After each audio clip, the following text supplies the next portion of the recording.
Hai, kembali ke Soundy. Alright, setelah sekian lama kita nggak bikin konten, karena aku dan suami mulai sibuk dengan pendampingan yang sifatnya B2B, B2B, 101. Jadi memang kita agak-agak kehilangan waktu untuk membuat konten-konten di sini gitu. Nah sekarang aku mau menceritakan bagaimana bahwa segala sesuatu, segala penyakit itu sebenarnya berasal dari pikiran. Ya, di sebelah saya ini ada seorang sahabat saya. Hai. Sahabat saya yang kita ketemunya itu dengan cara yang nggak enak lah ya, nggak usah dibahas. Amazing lah pokoknya. Males ya. Oke, jadi saya ketemu dia di kondisi dulu saya belum stabil secara emosional. Kemudian kita sempat kerja bareng di situ sampai akhirnya saya mulai memahami dan mempelajari metode ini dan membentuk metode ini, dan kemudian di situ saya mengetahui bahwa saya pribadi yang pernah depresi bisa sembuh gitu. Makanya saya pernah mencoba ini untuk sahabat saya ini. Nah sekarang aku tuh mau supaya Mbak Ega ini cerita bagaimana sih perubahan pikiran, bagaimana memaafkan diri sendiri, memaafkan sesuatu yang sudah pernah terjadi, itu membuat diri kamu stabil baik secara fisik maupun secara psikis, gitu ya. Alright, halo Miranda. Oke, Iya. Ma Ega ini waktu kita ketemu itu dia dalam kondisi mulai pendampingan itu dalam kondisi sakit ya. Sebenarnya kan kita ketemuan itu tahun 2017 ya, Ding ya. Tahun 2017 itu kan lu tuh udah bawel banget ya. Memang nih Ding adalah temen gue, sahabat gue yang paling bawel banget. Dia yang ngatur makanan aku tuh jangan sampai salah. Ingat gak sih bawa teh pahit hijau karena biar aku tuh nggak kambuhan lah. Karena dia punya gula. Iya, gula ada, terus pokoknya semuanya ada deh, asma ada dan segala macam. Nah sampai titik baliknya itu di tahun 2018 ya Ding. 2019 2018 itu aku yang parahnya. Oh ya. Parahnya aku tuh keluar masuk rumah sakit. Jadi dalam 1 bulan itu 5 kali masuk rumah sakit, yang dimana tuh ngerasanya perut sakit, ketarik, terus nafasku nggak bisa. Pertama tuh kita mungkin pikirannya, oh ini cuma asam lambung biasa, minum Milanta makin parah, dan ternyata sampai dibawa ke UGD Berkali-kali ya? berkali-kali. Bahkan Ding saksinya waktu itu pernah event ya, Habis MC tepar 3 hari. MC pingsan, bener-bener nggak bisa bangun sama sekali karena bener-bener mengeluarkan semua isi perut, terus sampai sakit, menggigil, pucet, dan ya nggak bisa bangun gitu loh. Jadi ya ini saksi hidupnya banget. Nah sampai tahun 2019 kemarin itu aku ada event di Bangka ya waktu itu ya. Di Bangka sempat telepon-teleponan sama Ding. Duh kok kayaknya nih ngedrop banget deh. Bukan saya WhatsApp, kamu bikin status WhatsApp diinfus lagi, Oh, diinfus gitu. lagi. Terus Padahal aku baru japri. keluar ya. Padahal Ya. sebelumnya kalau nggak salah di Tegal baru, Tegal kan? Iya, Tegal, Subang. Baru habis itu ke Bangka kan? Iya. Kok Jadi kenapa memang, gitu aku tanya. Jadi memang jangka waktunya waktu pada saat itu tuh benar-benar mepet banget Seminggu ya. deh kalau nggak salah, seminggu sekali itu. Seminggu sekali. Jadi masuk rumah sakit lagi, dan akhirnya Ding WhatsApp, terus udah gitu boleh nggak ditelepon? Boleh. Pas ditelepon pertanyaannya tuh bukan yang kamu kenapa sayang, enggak, dia tuh emang bukan yang tipe romantis gitu kalau jadi sahabat ya. Jadi dia tuh gini, lo marah sama siapa sih? Hah? Di saat kita lagi sakit ya, gue ditanyain gitu, lo marah sama siapa? Perasaan gue nggak marah sama siapa-siapa gitu kan, karena ternyata itu ya kalau menurut gue marah kita itu ya sebenarnya bukan karena yang di sini, tapi yang di sini, ya kan? Itu yang disimpan. Sampai akhirnya aku pulang ke Jakarta. Pokoknya lu pulang ke Jakarta kita harus ketemu. Lo ngomong gitu ya. Nah, selesai keluar dari rumah sakit itu 5 Di rumah sakit aku kirimin apa? Oh, ya, waktu pada saat di Bangka sebelum masuk rumah sakit, Ding itu pernah ngirimin aku semacam kayak frekuensi. Aku terapi didengerin, suara, terapi melalui suara. Nah, cuma memang waktu pada saat itu karena aku kondisinya nggak kuat dan memang lagi nggak fit, itu benar-benar aku yang ngeluarin semua isi makanan yang ada di perut. Setiap denger ya? Setiap denger muntah, sampai cairan kuningnya tuh keluar karena udah nggak ada lagi yang dimuntahin. Itu tuh aku inget banget. Jadi setiap dengar muntah, tapi enaknya waktu pada saat itu feelingku tuh lebih enak, lebih tenang walaupun perut masih sakit gitu. Cuma memang kan semuanya nggak instan ya.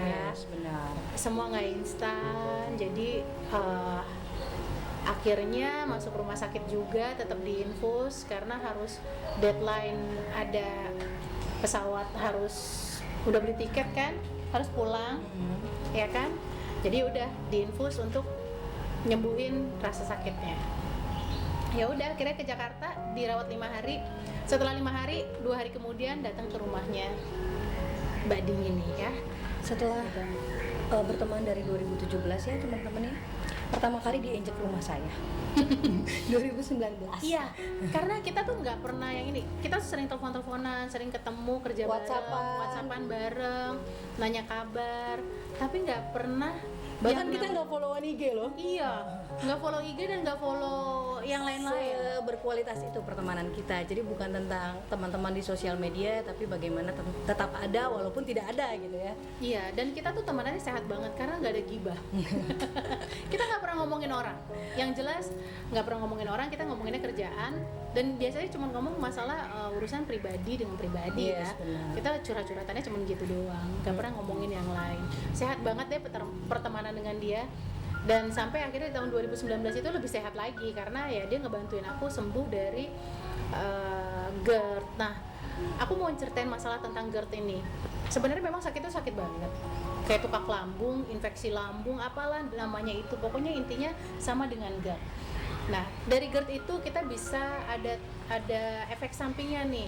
Kadang ada batu empedu, terus juga ada batu ginjal dan segala macemnya, sampai ya banyak lah efek-efeknya. Vertigo juga, pasti. migrain. Bahkan aku pernah dikasih obat di bawah lidah karena aku ngerasa kayak punya jantung sakit. Iya, emang salah satu efeknya jantung. Ya, ya kan. Lo inget gak sih ya waktu kita di hotel apa tuh, yang lo waktu itu sama yang dulu gitu kan?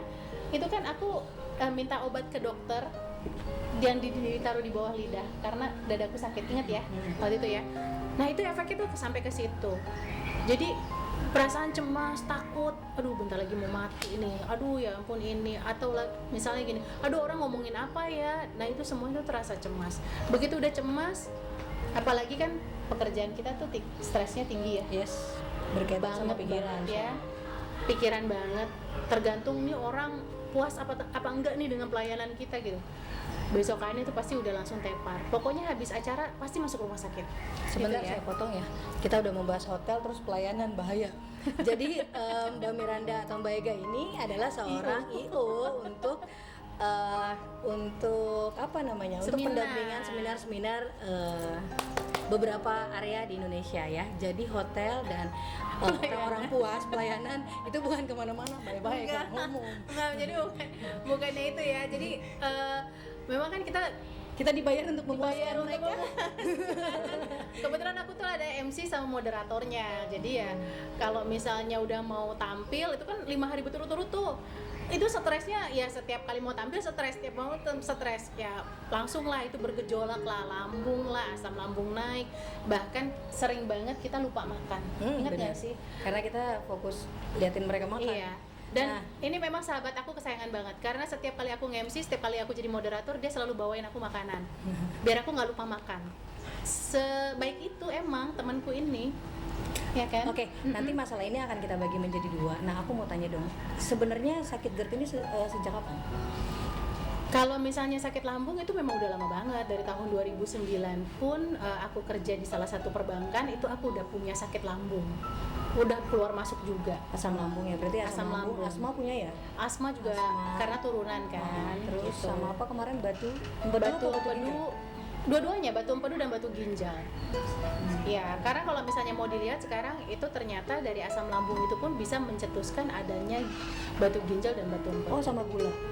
Gula memang iya. Sama gula. Oke. Aku cuma perlu tahu itu. Berarti dari sekitar tahun 2009. 2009. Berarti 2009. 10 tahun ya sebelum kita coba ngobrol dan terapi. Iya, betul. Alright. Nah, terus udah ngapain aja untuk sembuh, Mak? Aku puntur udah. Rukia udah. Coba cerita di Rukia berapa kali? 3 kali. Di Rukia 3 kali ya kan, karena katanya nih kalau nggak sembuh-sembuh, nih jangan-jangan ada yang ngirim ya Apa kan. kurang iman kali? Kurang iman, banyak setannya gitu kan ya. Segala macam obat udah dicoba, mulai dari herbal, mulai dari akupuntur juga udah. Oh ya, MLM semua nggak ada yang terlewatkan, semua udah dicoba. MLM mau yang sebutin nama MLM apapun ada semuanya ya. Jadi ini aku nggak mau nyebutin salah satu merek MLM-nya ya, tapi yang jelas memang ada beberapa yang efek. Ya balik lagi Temporary. bahwa itu temporary. Begitu pada saat kita udah nggak mengkonsumsi itu ya sudah, itu akan kembali lagi. Jadi ya ini pengobatan ini yang paling sering adalah masuk rumah sakit dan itu diinfus. Itu udah kayak kecanduan aja sih. Jadi kalau begitu pada saat aku lagi sakit, aku bisa langsung ke UGD dan teriak, tolong suntik aku, tolong infus aku. Udah refleks ya? Udah refleks. Bukan lagi pakai obat yang dari oral ya, dari mulut. Itu pasti udah langsung minta biasa. ini. Terus saya mau cerita sedikit nih tentang Miranda. Pertama kali saya ketemu dia itu kan dalam rangka kerja ya. Dalam rangka kerja. Nah, perempuan ini perempuan sangat arogan, otoriter, dominan. Dia jadi kalau jalan tuh nggak yang begini. Kalau jalan, gitu nggak? Nggak gitu banget Maca juga. Oke, jadi dari sana aku lihat, oh ya, karena aku ini lulusan psikologi, which is aku bertemu sama banyak orang juga, aku belajar mengenali banyak orang, jadi dengan melihat gitu aja aku sebenarnya tahu apa yang dia tutupi, karakter apa yang sebenarnya ada di dia, dan kemarahan apa yang dia simpan gitu. Nah, dari sanalah kita mulai berteman, tapi tidak menghilangkan itu ya, dia punya hobi yang luar biasa, marah.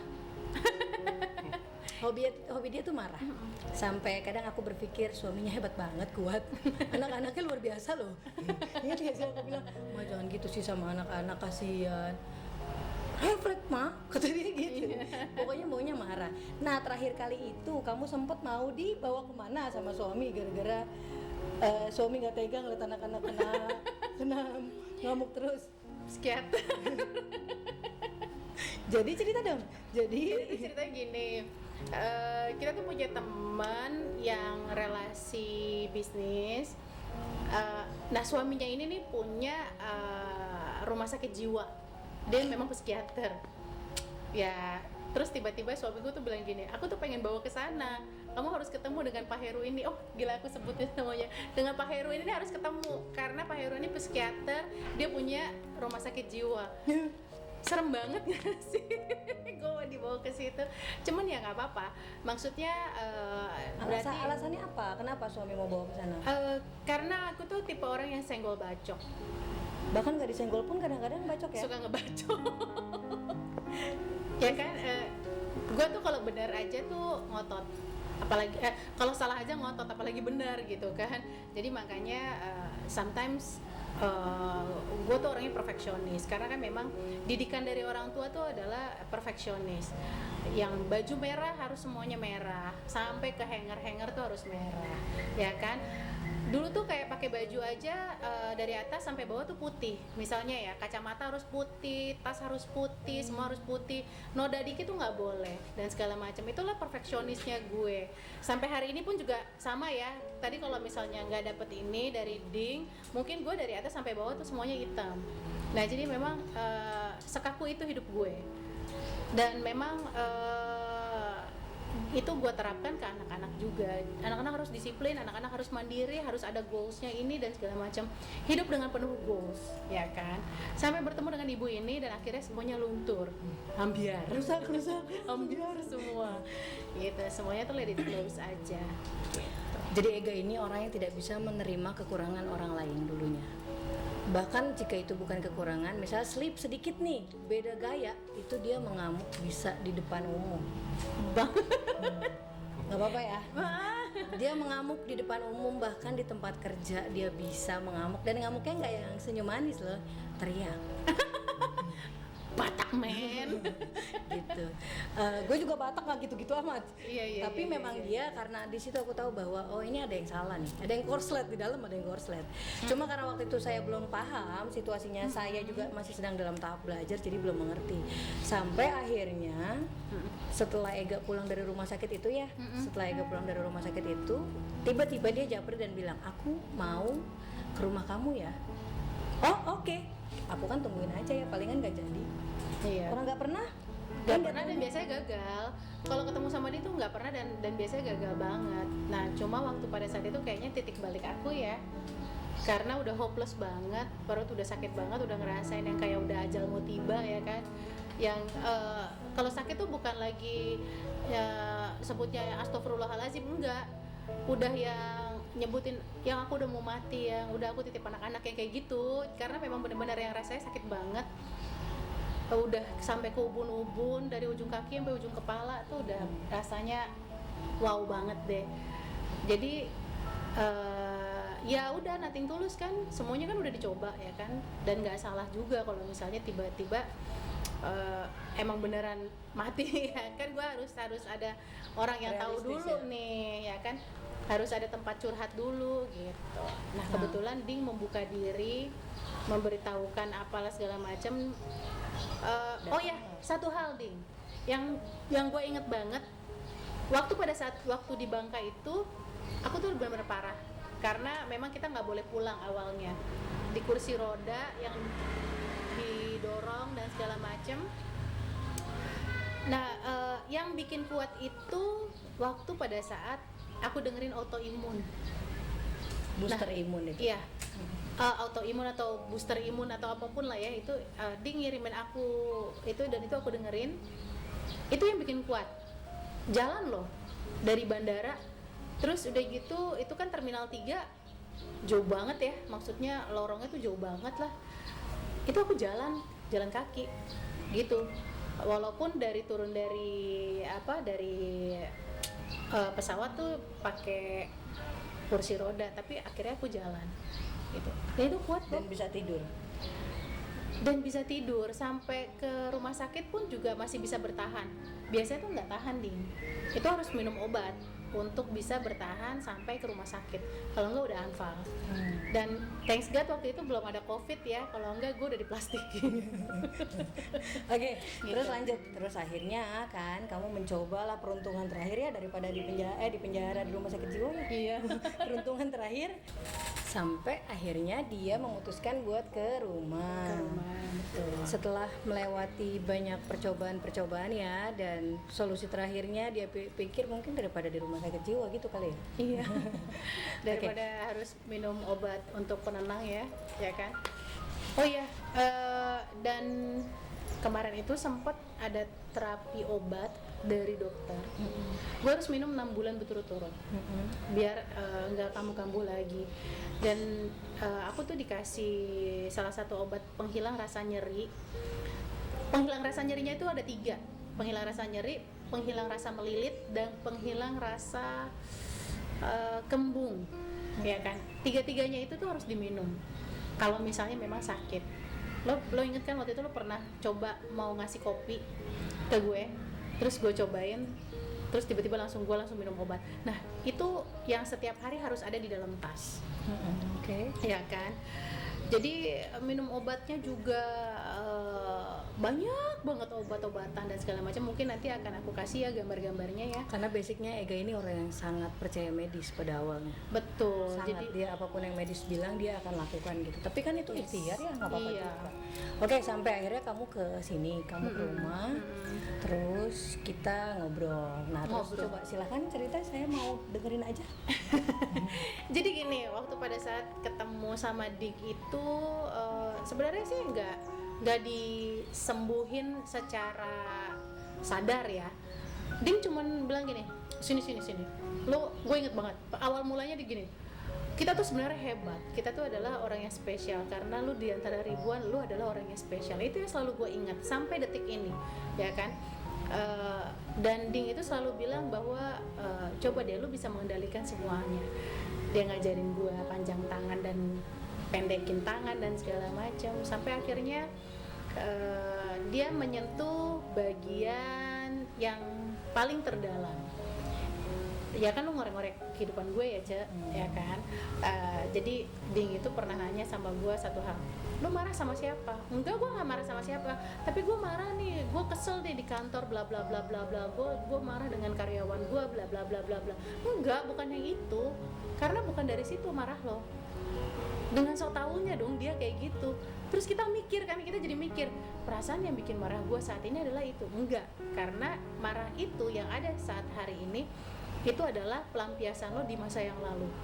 Dan gue berpikir kejadian waktu pada saat gue kecil. Oh iya, ternyata banyak memori-memori buruk yang tertanam di dalam diri gue. Ya mungkin ini pelajaran buat kita yang akan menjadi orang tua, ya kan. Nah ini terus lama-kelamaan mungkin waktu pada saat kecil pernah dicubit, pernah dimarahin, dan itu tuh membekas. Ya itulah menjadi sebuah kerak yang akhirnya membentuk karakteristik gue seperti ini, menjadi keras, sombong. Sebenarnya bukan sombong, bukan arogan, terlalu mandiri karena gue kayak nggak percaya aja sama orang. Jadi kesana tuh kayak karena gue dipaksa untuk menjadi, lo harus bisa, lo harus ini, lo harus kuat, lo harus menjadi super power dan segala macem, dan lo nggak butuh semua orang yang butuh lo, kayak gitu. Ya gue dibilang untuk perfect, ya nggak perfect juga sih sebenarnya, ya kan. Tapi gue harus terlihat sempurna karena gue dari kecil diajarkan untuk menjadi sempurna, ya kan. Ya tapi memang ya thanks God juga gue diajarkan oleh orang tua keras, dan akhirnya membentuk gue tuh nggak gampang cengeng dengan keadaan yang kayak gini. Dan gue didampingin sama ini ya memang orang yang sangat tahu banget lah, ibaratnya paham banget karakter gue seperti apa. 2 tahun berteman mungkin dia sudah menganalisa gue ya, menjadi risetnya dia gitu kan secara psikolog. Oke, Gitu. aku potong ya. Perempuan-perempuan mandiri itu punya banyak luka dan banyak topeng. Jadi kalau kamu merasa bahwa kamu seperti kami, perempuan mandiri yang bisa melakukan segala sesuatu sendiri, nggak percayaan sama orang karena ngerasa selalu bisa lebih baik dari orang lain, itu bukan berarti kami hebat, tapi kami menutupi kekurangan kami atas yang namanya ketidaksempurnaan. Padahal kalau kita ngertiin belum tentu sempurna juga. Benar. Cuma kita mengantisipasi hal itu, dan akhirannya orang-orang seperti kami ini menyimpan banyak sekali kekecewaan, amarah, dan luka gitu. Nah kita kembali ke tadi, kita di rumah ya, di rumah. Terus ketika aku coba buat bicara sama kamu mengenai, ayo gak coba bicara sebenarnya kenapa, apa yang menjadi ganjalan lo, kan karena itu melewati 3 step tuh kemarin. Kantor, ada satu lagi baru intinya. Ingat nggak? Iya. Oke. Yang jelas permasalahan di rumah lah ya. Waktu itu sempat kan ngomong, aku tuh nahan kesel karena gini di rumah. Enggak, bukan lagi. Ada lagi yang kayak gitu. Ayo apa. Sampai pada akhirnya di satu titik aku teringat memori waktu pada saat kecil yang, oh iya, ini loh, gue tuh sebenarnya belum memaafkan ini, yang aku dibandingin dengan saudara-saudara yang lain, harus terlihat perfect dan segala macam hanya untuk mendapatkan perhatian, atau ada luka-luka yang mencoba aku tutupin dan segala macam, mencoba untuk menjadi anak yang baik, padahal sebenarnya gue tuh cuma pengen jadi anak kecil, gue tuh cuma pengen jadi anak, gue tuh cuma pengen jadi anak biasa, tapi gue harus menjadi anak yang baik karena tuntutan. Nah itulah yang akhirnya aku ceritain ke dia, ya kan, sampai sesi nangis-nangisan, kejer-kejeran ya. Boleh satu aku ceritain ya? Boleh nggak sih? Boleh dibongkar nggak sih satu? Ulang tahun. Ya, Jadi sebenarnya dia bilang masalah kerjaan, kemudian dia bilang aku tuh udah usaha setengah mati biar aku tuh terlihat berbakti, bukan terlihat, aku sudah membaktikan diri, berharap apresiasi. Kalian tahu yang bikin dia terakhir masuk rumah sakit berkali-kali apa? Karena dia tidak dapat ucapan selamat ulang tahun dari pria cinta pertamanya, which is sang bapak, gitu. Jadi itu bukan hal yang menurut sebagian orang itu adalah hal yang cemen banget sih, tapi itu nggak cemen karena kita semua sebagai anak kita punya yang namanya hak untuk dipedulikan, diingat, diperjuangkan, kita punya gitu. Dan ternyata itu yang membuat dia berkali-kali masuk rumah sakit. Lo aja lupa kan barusan. iya. Sebenarnya sih gue nggak mengungkap itu, dia aja. Kan gue tadi udah mengiaskan. Cuman nggak apa-apa. biar teman-teman tahu bahwa Bahwa sesimpel itu yang bikin lo sakit tuh itu doang gitu loh. Dan akhirnya itu ya penyembuhannya ternyata perlu banyak cara. Salah satunya memang ternyata gua sakit GERD atau gua sakit tukak lambung, infeksi lambung, apalah namanya, yang lambung gua udah bolong katanya, empedu harus diangkat, batu ginjal harus dilaser, bla bla bla bla. Oke. Itu titik baliknya gua mencoba untuk mengenal diri gue sendiri, melepas kemarahan, ya kan, dan mencoba mengikhlaskan semuanya, ya kan, karena berharap apapun yang dari manusia ya nggak akan seperti kita mengharapkan dengan Tuhan. Dan Ling selalu bilang gini, ini adalah permasalahan antara lo dengan Tuhan, permasalahan lo dengan Allah. Perbaiki, berterima kasih itu bukan cuma dengan Allah, tapi juga dengan apa yang sudah dititipkan ke kita. Itu yang selalu diingat. Makanya setiap pagi atau setiap kali aku sakit, aku selalu bilang gini, anggota tubuh kita tuh pasti punya nyawa, ya kan, pasti punya nyawa yang sebenarnya kan memang kita yang mengendalikan ya, Din, ya. Ada syaraf yang mengendalikan, tapi memang kalau kita ajak ngobrol ya mereka juga pasti kan akan merasakan bahwa sense of belongingnya dapet, kita yang ngontrol semuanya kayak gitu. Itulah makanya metode itu yang aku pakai. Dan sekarang aku udah nggak pakai obat sama sekali, benar-benar lepas dari dokter. Yang kemarin juga sempat sakit, aku cuman bilang sama Ding, gua kayaknya ngedrop deh. Ding cuma bilang ya udah kalau gitu lo duduk meditasi itu dalam arti ya lo ajak ngomong lah semua badan lo ini. Sampai aku cuma bilang gini, perut maafin ya tadi makannya pedas, udahlah baikan yuk gitu. Baikan yuk, udahlah jangan sakit, masa kita mau masuk rumah sakit lagi. Dan itu it works ke gue, it works gitu loh ke gue ya, nggak tahu kalau ke kalian dan segala macam. Cuma itu gue pelajari, gue pahamin, dan itu sangat-sangat efeknya bagus banget. Sampai sekarang anak-anak pun juga sama. Ini tahun 2020 kita benar-benar nggak ke dokter sama sekali, alhamdulillah. Dari tahun 2019 yang aku memutuskan ke Ding, aku sudah lepas. Terakhir itu hanya ngecek batunya aja. Terakhir ya Ding ya. Dari batunya berapa aja. sampai berapa? Waktu pada saat itu batunya itu milimeternya 0,8 mm. Itu batu empedu. Karena kan ternyata yang besar itu batu empedunya. Nah, waktu pada saat ternyata aku berbicara mengenai anggota tubuh setelah kita terapi, batunya masih ada, masih. Tapi dalam bentuk sudah dalam bentuk pasir, dan itu udah 0,6 ya kalau nggak salah ya, sudah 0,5 iya, 0,5 mm. Jadi sudah berkurang banyak. Dan aku udah nggak ngerasain apa-apa.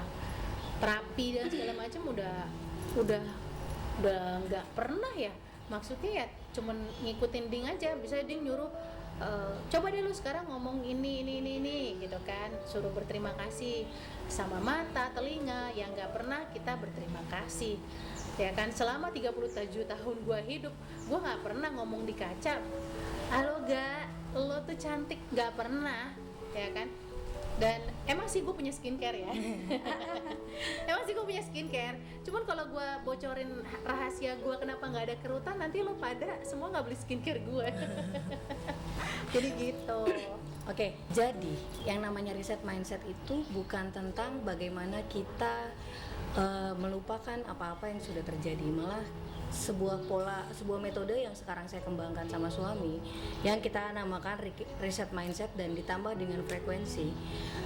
Itu adalah mengambil kembali hal-hal pahit itu, mengakui dan menarik kembali masalah itu.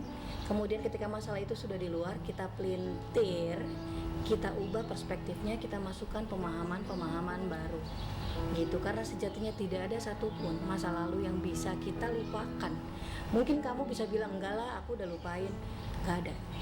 Itu cuma defense seorang yang suatu saat di momen tertentu, entah karena cuma perkara bau, entah cuma perkara mobil lewat ternyata pernah sama mobil bapak gua, entah perkara ini bunga pernah ada di rumahnya si A. Hal-hal sesederhana itu akan menyakiti kita jika kita tidak berhasil mereset mindset kita gitu ya. Jadi penyakit GERD, asam lambung, kemudian hal-hal sejenisnya, menurut medis itu setahu saya hal yang sangat sulit disembuhkan karena dia berkaitan dengan anxiety, dia berkaitan dengan ketakutan, kecemasan. Dan saya percaya, kalau kami percaya, kami bukan tim medis, saya bukan psikolog, saya bukan psikiater, saya juga bukan dokter, saya cuma temannya dia dan teman-teman yang saya dampingin sekarang. Saya percaya bahwa segala sesuatu penyakit yang berkaitan dengan jiwa berarti obatnya ada di dalam jiwa. Segala sesuatu penyakit yang berkaitan dengan pikiran berarti obatnya ada di pikiran. Bahkan penyakit fisik aja, kalau kita mau belajar mengenali diri kita, sama seperti tadi Mbak Ega cerita mengenai ternyata kita bisa loh berbicara sama diri kita, berarti sebenarnya kita bisa mengontrol atau kita bisa meredakan atau kita bisa lebih menstabilkan diri kita agar rasanya mungkin yang sudah terlanjur tidak terlalu sakit gitu ya teman-teman ya. Jadi ingat, di dalam diri kita menurut suami saya ada 3 hal: kesadaran, bawah sadar, dan area tidak sadar. Saya seorang Ding yang sedang mengembangkan reset mindset, saya cuma bisa masuk sampai kesadaran dan area bawah sadar gitu. Jadi teman-teman yang kita dampingin akan diproses melalui area tidak sadar, melalui frekuensi sonar suara. Itu yang akan membuat hasilnya lebih tahan lama dan permanen. Ditambah dengan afirmasi yang membuat mereka mengerti kenapa sih saya harus melakukan ini. Gitu ya teman-teman ya. Di beberapa kitab ditulis hati yang gembira adalah obat, berarti hati yang sedih adalah penyakit. Intinya belajar bersyukur, belajar menerima bahwa tidak ada yang bisa diubah dari masa lalu. Tapi mulai detik ini dan ke depan itu murni pilihan dan tanggung jawab kita. Mari, makasih banyak sayang aku. Nanti kita take lagi mengenai bagaimana sih memaafkan diri sendiri. Siap ya. Alright, terima kasih sudah duduk manis.